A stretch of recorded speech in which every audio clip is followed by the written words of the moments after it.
slightly different Monday video for my channel. Normally I'm doing political or topical things on Mondays, and Fridays are when I usually do the personal, mental health, or physical update kind of things, but today's an exception. On January 12th, Wednesday, January 12th, I tested positive for COVID, and I haven't gotten back to work since. I took the rest of that week off, those 3 days, and I took the following week off.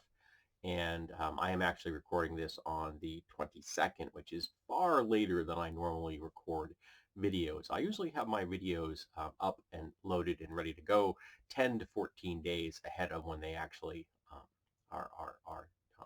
go live. But I have been trying to recover from COVID, and the recovery hasn't been what you'd call smooth. I'm 57, diabetic, and overweight. And while I was vaccinated, I had not been boosted yet. In fact, I was supposed to get uh, my boost today on the 22nd, which I canceled because I didn't want to take that risk. I don't know if it would have an issue taking a boost during when I'm actually fighting off the illness. So I'm going to delay it until I am recovered a little bit more. My recovery has not been smooth. I still am having a lingering cough. Speaking right now is actually not that easy. That kind of thing's been going on for almost 2 weeks.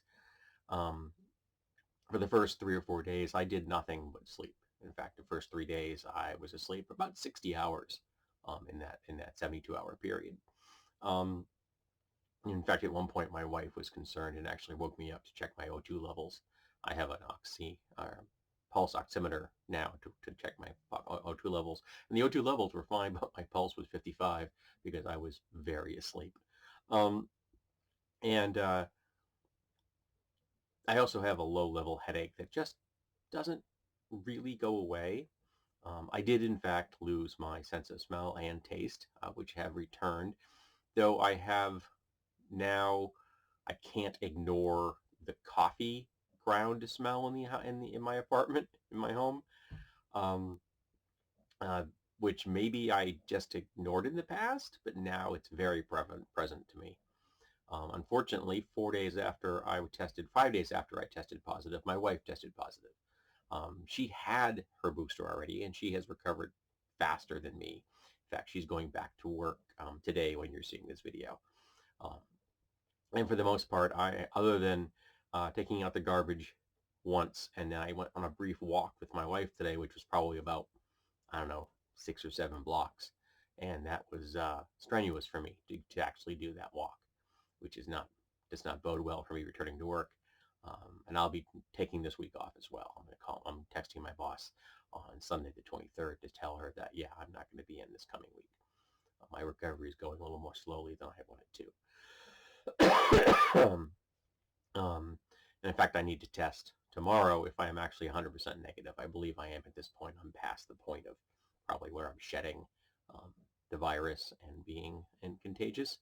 But I'm not getting the proper sleep. I'm sleeping about right now. I'm sleeping about 6 or 7 hours a day, which isn't too bad. But I still have a difficult time focusing. Most of the time when I'm here on YouTube, I'm listening to a video in the background and I'm doing something else. I'm reading something while I'm listening to something, and that's the standard procedure for me. And I'm absorbing both of them at the same time. I'm just not able to do that right now. I can't do it. I'm having to focus on one thing at a time, which is very frustrating for me. And in fact, on Friday, I found myself just sitting listlessly in the living room listening to a podcast. I just was staring into space. And I took a nap. Sadly, I was actually probably positive 3 days before I tested. The problem was that the symptoms I was demonstrating or was experiencing were symptoms that were masked by life experiences. What do I mean by that? Well, on the first day, I was feeling fatigued, but it was a Sunday, and it's the only full day of the week I get off. So feeling fatigued on that day is not uncommon. It's not uncommon for me to take a nap on that day. It really isn't, even when I'm perfectly healthy. So feeling fatigued was not unusual. I did fall asleep during a movie. That is unusual, but it's not the first time it's happened. So I just kind of passed it off. Um, the next day, I was having a difficult time getting comfortable in bed as far as body temperature goes, hot and cold flashes. I was experiencing a fever, but I didn't think about it because I frequently have hot and cold flashes because I put out a lot of heat. I'll get into bed and we're all cold when we get under our covers, but then I heat up rapidly and I end up throwing covers off, and sometimes I pull covers back on, and sometimes finding the right combination of how many covers I need at that moment in time is difficult for me, and it can sometimes really screw up my sleep. So that's something I experience all the time, year round. So again, that symptom was being masked by my life experience. And then the last day, I had a very small, dry cough.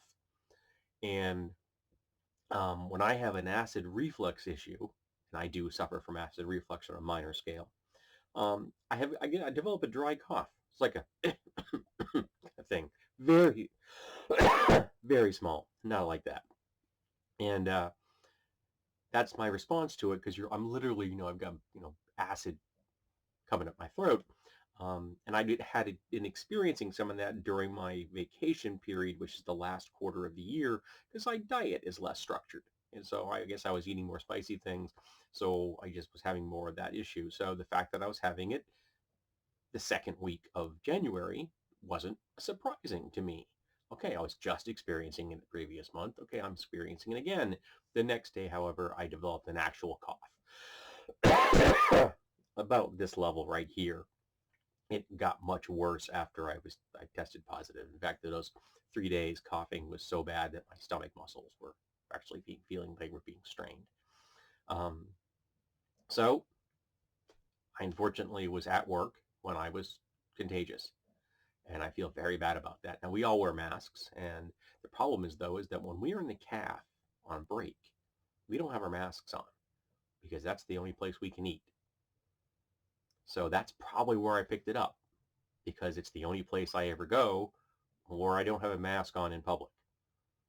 If I'm in public around people, I have a mask on all the time without fail.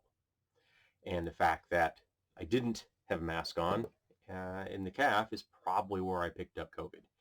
And I do work with quite a few people who are less than what you would call stringent about their adherence to wearing the masks at work. And I know for a fact that they don't wear them outside of work because I've seen some of them in public without masks. So I work with people who don't follow proper pandemic protocols, and I'm pretty sure that one of them gave me COVID. Yay. Now what terrifies me is how many people did I give it to? And if I follow the chain from the people I gave it to, how many deaths do I have on my doorstep? How many people did I kill or will kill because of me spreading a disease? Maybe none. Maybe I got lucky, but maybe I didn't. And I'm never going to know that.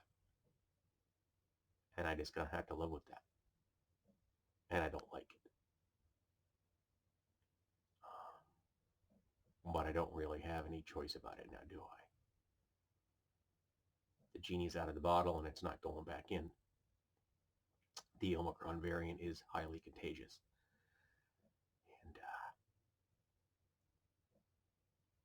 And it'll be probably at some point in the future where all of us will catch this thing. So do me a favor. Get vaccinated. Get boosted. Wear your masks in public. Do what you can to protect the people around you, whether you know them or not. Because sometimes you may find yourself infected and not know it. And you may pass off the symptoms as something else, or maybe never even show any. But you could still be shedding virus. And I don't think you want any deaths at your doorstep either. So that's where I am right now. Thank you for listening to me ramble about this. I hope that none of you have got it. And if you do get it, I hope that you recover quickly. Get vaccinated. Get boosted. Wear your mask. Keep yourself and everybody else safe.